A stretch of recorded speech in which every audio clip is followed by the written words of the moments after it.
So, hello guys, welcome back. Again, we are continuing our series of advanced marketing management और इसमें हम already lecture 1 कर चुके हैं। आज हम लेक्चर 2 करेंगे। अगर कंटेंट पसंद आ रहा है तो like, share and subscribe to my YouTube channel और let's continue now. Okay, so price management. अब प्राइस का मैनेजमेंट, अपना प्रोडक्ट बना लिया है तो प्राइस को मैनेज करना होगा। तो बेसिकली आप कितना चार्ज करते हैं अपनी प्रोडक्ट और सर्विसेज को। चार्ज मतलब प्राइस प्राइस यानी कि आप कितना पे कर रहा है अपने कस्टमर आपके बिजनेस को कितना पे कर रहा है, उसको हम कहते हैं प्राइस, है ना।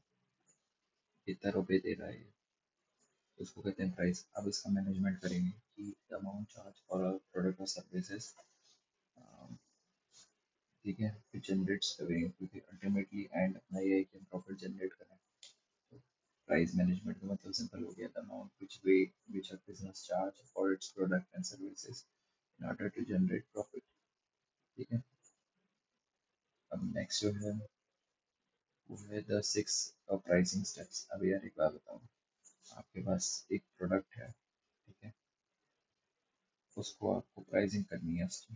पहली चीज़ आप क्या करेंगे कि आपको कौन सा टाइप का प्रॉफिट चाहिए, शॉर्ट टर्म प्रॉफिट चाहिए, लॉन्ग टर्म प्रॉफिट चाहिए, या आपकी लीडरशिप कैसी है, यानी कि जो आपका जो फाउंडर है उसकी लीडरशिप कैसी है, राइट। अब जो पेनिट्रेशन पेनिट्रेशन मतलब होता है मार्केट में आप कैसे पेनिट्रेट करेंगे। लाइक आपका नया प्रोडक्ट है, आप न्यू प्रोडक्ट लॉन्च किए हैं, तो आपका ऑलरेडी बहुत सारे कॉम्पिटिटर हैं, ठीक है। उसके बीच में आप कैसे जगह बना सकते हैं, उसको बोलते हैं पेनिट्रेशन, राइट। तो बेसिकली ये हो गया प्राइसिंग ऑब्जेक्टिव। नेक्स्ट है डिमांड एंड प्राइस इलास्टिसिटी, यानी कि अगर सपोज करो डिमांड बढ़ रही है तो ऐसा नहीं कि भाई आप प्राइस रिड्यूस कर दोगे। अगर डिमांड बढ़ रही है, अगर आपको और रेवेन्यू बढ़ा कमाना है तो प्राइसिंग का बढ़ा दीजिए, ठीक है, तो आपको और रेवेन्यू मिलेगा। या फिर अगर आप डिमांड बढ़ा रहे हैं और प्राइसिंग कम कर रहे हैं तो ये भी एक है। तो आपको ये स्टडी करनी पड़ेगी कि डिमांड और प्राइस इलास्टिसिटी वो कैसे एक दूसरे से डिपेंडेंट है, इंडिपेंडेंट है, राइट। अब हमें कॉस्ट भी डिफाइन करनी है। अब ऐसा तो है नहीं कि सिर्फ कस्टमर के बारे में सोचते रहेंगे आप, आपको के बारे में भी सोचेंगे। अब सपोज करिए आपके पास एक फैक्ट्री है, आप फैक्ट्री से माल निकालते हैं, ट्रांसपोर्टेशन में खर्च करते हैं और उसके बाद एक वेयर हाउस में जाते हैं, ठीक है, warehouse, and thereafter आप वहाँ से ऑर्डर पिकअप करके फिर से ऑर्डर पिकअप करते हैं और कस्टमर तक पहुँचाते हैं। तो आपकी ये एक साइकिल हो गई। तो आपकी कॉस्ट क्या लग रही है, सबसे पहले आपकी लॉजिस्टिक कॉस्ट लग रही है, ठीक है। फिक्स कॉस्ट लग रही है। अब फिक्स कॉस्ट कैसे, मतलब फिक्स कॉस्ट का मतलब होता है कि लाइट, ठीक है, लेबर वेजेस सैलरी, ये सारी तो आपकी जा ही रही है, चाहे प्रॉफिट हुआ हो लॉस, इट डजेंट मैटर। लेकिन आपका वेयर हाउस का रेंट, फैक्ट्री का रेंट, ठीक है, ट्रांसपोर्टेशन ये आपका जा ही रहा है। Fix cost, variable cost, total expense curve वगैरह, ठीक है। तो अब नेक्स्ट क्या है कि भाई आपने माल निकाल दिया मार्केट से, मतलब कस्टमर तक पहुंचा दिया। आप कॉम्पिटिटर की भावना समझ पड़ेगी, कॉम्पिटिशन आपके कौन कौन है, प्राइसिंग मेथड्स देखने पड़ेंगे और फाइनली एक प्राइस सेट करना पड़ेगा। तो six steps of pricing, 6 steps of pricing, right. तो अब एक काम करते हैं, इसको थोड़ा डिलीट करते हैं, क्लीन आउट करते हैं थोड़ा, ठीक है, स्क्रीनशॉट ले लेना बाद में। तो बेसिकली 6 प्राइसिंग स्टेप्स क्या है। पहली चीज़ है आप प्राइसिंग ऑब्जेक्टिव देखेंगे, short term profit, long term profit, market में आप अपनी कैसी जगह बनाएंगे। डिमांड और प्राइस इलास्टिसिटी देखना है कि डिमांड बढ़ेगी प्राइस बढ़ेगा, या डिमांड कम होगी तो प्राइस कम कर देंगे आप, ये प्राइस कांस्टेंट रखेंगे। इन दोनों में आपको रिलेशनशिप निकालना है। फिर कॉस्टिंग, यानी कॉस्टिंग आपकी फिक्स कॉस्ट लगेगी, factory cost, logistic cost, variable cost, total cost, expense कर। फिर आपको अपने आस पड़ोस भी देखना पड़ेगा कि कंपटीशन में कौन कौन लोग हैं, कॉम्पिटिटिव एडवांटेज क्या है आपका। फिर प्राइसिंग मेथड सेलेक्ट करना पड़ेगा, वो जो मैं आपको आगे वीडियोस में बताता रहूँगा। फिर नेक्स्ट है अपना एक फाइनल प्राइस बना लेंगे अपना कि भाई मैं 150 रुपये में बेचूंगा ये चीज़, राइट। अब है the 3 pillars of pricing decision. Pricing decision यानी कि आपको डिसीजन लेना है अपनी प्राइसिंग के बारे में। पहला चीज़ है cost, competitor price and customer, that is 3C, 3C क्या है? Cost, competitors price, customer value. अब कॉस्ट क्या है? देखो सुनो। अ, अच्छा, मैं आपको एक बहुत इजी कंसेप्ट बताता हूँ। ये घर है आपका, तो जो कॉस्ट है ना, वो फ्लोर है। ये कॉस्ट यानी कॉस्ट की फ्लोरिंग कॉस्ट होती है, फ्लोरिंग कॉस्ट। आप कंस्ट्रक्शन का भी घर बनवाना है पापा मुझसे पूछना, तो उसकी कॉस्ट होती है। अगर आप कोई मार्बल बिछाते हैं, फोटो स्टोन बिछाते हैं, तो उसकी कॉस्ट होती है। तो फ्लोर जो है बेसिकली वो अपना इसमें आ जाएगा क्या? Sets the floor, right? तो कॉस्ट जो हो जाएगा, इट सेट्स द फ्लोर। फिर अब छत की बारी आएगी, कुछ छत जरूरत होती है, तो ये अब छत मतलब हो गया कस्टमर वैल्यूज, क्योंकि कस्टमर हमेशा ऊपर रहता है। तो बेसिकली कस्टमर वैल्यू यानी सेट एज सीलिंग। अब बीच में जो बचा है उसमें क्या बचेगा? कॉम्पिटिटर। बीच का अब बीच में घुस रहा है मार्केट में, तो कॉम्पिटिटर प्राइस बन जाएगा, राइट? तो इससे क्या बन जाएगा? आपका फिजिबल प्राइस रेंज बन जाएगा। प्राइस फ्लोर, जैसे मैंने बताया था कि ये आपकी हो गई कस्टमर, ये आपका हो गया कॉस्ट, और बीच में हो गया कॉम्पिटिटर। ठीक है, नेक्स्ट देखते हैं। अच्छा, इंडियन एग्जांपल्स देख लेते हैं भाई। इंडियन एग्जांपल्स क्या है? रिलायंस जियो 2016-17 में लॉन्च हुई थी। तो जब जियो 2016 में लॉन्च हुई है, तो उसने अपना प्राइसिंग तो बिल्कुल ज़ीरो कर दिया था, क्योंकि इंटरनेट उस टाइम पे फ्री हो जाता जियो से।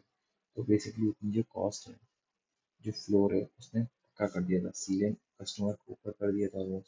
और बीच में जो कॉम्पिटिटर थे, जैसे एयरटेल हो गया, बीएसएनएल हो गया, उनसे वो कॉम्पीट करने लगा था, राइट?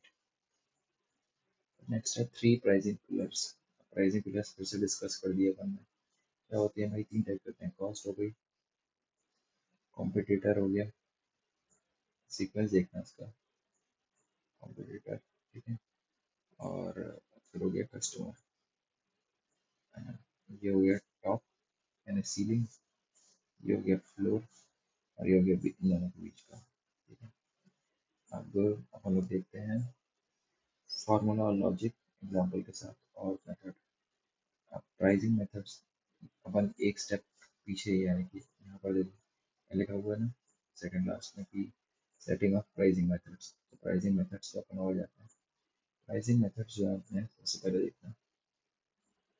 फर्स्ट है प्राइस। प्राइस यानी कि एक एक अगर आप प्रोडक्ट बेचते हैं, तो आप उसके ऊपर कितना मार्कअप लगाएंगे, यानी कि जो एफएमसीजी होती है ना, मतलब जो गोल्ड होता है अपना, उसमें मार्कअप फीस लगती है ना, तो मार्कअप परसेंट कितना लेंगे, यानी कि एक प्रोडक्ट बेचने पे आप कितना मार्कअप लेंगे, राइट? रिटर्न यानी कि आप कितना रिटर्न कमाएंगे, आरओआई, रिटर्न ऑन इन्वेस्टमेंट, ठीक है। यानी कि जब अपन मशीन, कोई मैन्युफैक्चरिंग कंपनी में मशीन लगती है ना, तो वो आरओआई कैलकुलेट करती है कि 10 साल बाद सपोज करो वो आई है 10,000 रुपये की, और मैं हर साल प्रॉफिट कर रहा हूँ 3,000 का, चलो 5,000 का रह देता हूँ, है ना? 5,000 का 5K का मैं प्रॉफिट कर रहा हूँ, तो आफ्टर 2 ईयर्स मैं इसको पूरा रिकवर कर लूँगा। उसको बोलते हैं आरओआई, रिटर्न ऑन इन्वेस्टमेंट। ये मशीन इसका काम करता है। अब परसीव्ड वैल्यू क्या होती है कि कस्टमर के परसेप्टिव पे उसकी क्या वैल्यू है। सपोज करो भाई, Xiaomi ने एक वो लॉन्च किया था मोबाइल, सीबी करके। उसमें कैमरा भी अच्छा था, लेकिन Xiaomi की ब्रांड इमेज जो है वो है लो कॉस्ट। लो कॉस्ट क्या नाम है, लो कॉस्ट मोबाइल्स के लिए। तो कस्टमर परसीव्ड वैल्यू हो गई कि ऑलरेडी कम है, तो आपने उसको बढ़ा कैसे दिया, राइट? तो ये हो गया आपका कंसेप्ट क्लियर। नेक्स्ट है प्रीमियम ब्रांड, जिसमें एग्जांपल से कॉम्पिटिटिव, यानी कि आपको अपना कॉम्पिटिटर देखना है, ठीक है। फिर ऑप्शन यानी कि बिडिंग वगैरह जो होती है, गवर्नमेंट ऑफ इंडिया की भी होती है, option India dot com. Next है गोइंग रेट्स, यानी कि इंडस्ट्री एवरेज, मतलब आप इकोनॉमिक्स देखोगे अपनी कि रेपो रेट कितना चल रहा है, ठीक है, एक्स वाई जेड। नेक्स्ट है अच्छा break even quantity. Break even quantity यानी कि देखो ये ग्राफ देखना, ये आप ये पहुंचे, ये है,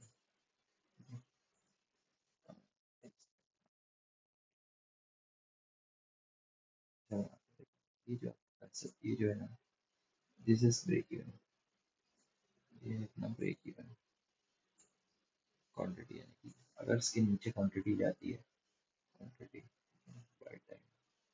क्वांटिटी अगर इसके नीचे जाती है तो आपको लॉस होगा एंड अब जाती है तो प्रॉफिट होगा। इसको कहते हैं ब्रेक इवन क्वांटिटी।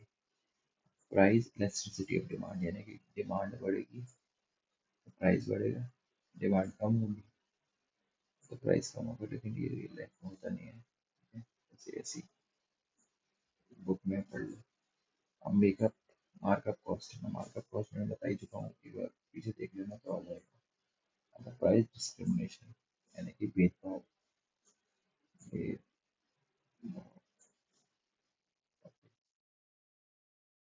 भेदभाव करना है प्राइस का। तीन टाइप के होते हैं, first degree, second degree, third degree. First degree क्या होता है कि हाँ यार, मैं एग्री करता हूँ, विलिंगनेस टू पे, एग्री विलिंगनेस टू पे। सेकंड डिग्री में कहते हैं कि भाई आप मुझे एक दुकानदार ने आपसे बोला कि आप एक लोगे तो 10 रुपये का है और तीन लोगे तो 20 रुपये का है, बेसिकली बल्क में आपको डिस्काउंट्स मिल जाएंगे। और थर्ड डिग्री जो होता है कि भाई, थर्ड डिग्री टॉर्चर होता है ना पुलिस का। थर्ड डिग्री टॉर्चर है कि आप अगर स्टूडेंट्स हैं, आर्मी पर्सनल्स हैं, सीनियर सिटीजन, तो आपको उसमें भी डिस्काउंट मिल जाएगा, राइट। नेक्स्ट है आपका प्रोडक्ट मिक्स प्राइसिंग। ये जरूरत नहीं है। लाइक अच्छा, इंटरनल फैक्टर्स और एक्सटर्नल फैक्टर्स कौन कौन से होते हैं? इंटरनल यानी कि कंपनी के अंदर में जो हो रहा है, corporate objectives, marketing objectives. Company की अपनी इमेज बनाना चाहती है, वो अपना क्या हो गया, इंटरनल फैक्टर्स हो गए। Cost of production, marketing. Internal जो चल रहा है ना, कंपनी के अंदर जो चल रहा है, उसको हम बोलेंगे इंटरनल फैक्टर्स, ठीक है। और फिर एक्सटर्नल, अब एक्सटर्नल मार्केटिंग, मार्केट कैरेक्टरिस्टिक्स। अब यार एकदम से गोल्ड बढ़ गया था, क्यों बढ़ गया था? क्योंकि इंटरनेशनल मार्केट में उसकी वैल्यू बढ़ गई थी। तो market characteristics basically external external factors की वजह से, यानी कि जियो पॉलिटिक्स की वजह से गोल्ड का रेट बढ़ा, तो इंडिया में भी गोल्ड का रेट बढ़ गया। ठीक है, प्राइस इलास्टिसिटी, डिमांड बताई जो कौन कौन, देख लेना पीछे आके। बाइंग बिहेवियर, यानी कि सपोज करो यार दिवाली आई, ठीक है, आपने बोला कि यार अब मुझे एक नया फोन ले लेना चाहिए क्योंकि दिवाली पे डिस्काउंट मिल जाएगा, तो बाइंग बिहेवियर से, हाँ, क्योंकि उस टाइम पे मैक्सिमम सेल्स क्यों आती है, सेल्स इसलिए आती है क्योंकि दिवाली एक इम्पोर्टेंट त्योहार है। तो जैसी दिवाली आएगी, बाइंग बिहेवियर ऑटोमेटिकली, धनतेरस पे गाड़ियाँ लेते हैं तो बाइंग बिहेवियर पे लेते हैं ना। तो अब नेक्स्ट है बार्गेनिंग पावर। यार आप कुछ तुम चीज ले रहे हो तो 100-500 रुपये तो कम कर देंगे ना, सपोज करो आप। लाइक जो गाड़ी होती है वो, जो कोटेड प्राइस होता है उससे कम ही आती है ऑलमोस्ट, है ना। कॉम्पिटिटिव प्राइसिंग देखेंगे, government regulation and societal view, the external factors, ठीक है। चलो मॉड्यूल 6 करते हैं। चलिए, तो मॉड्यूल 6 बेसिकली अपना है डिस्ट्रीब्यूशन चैनल।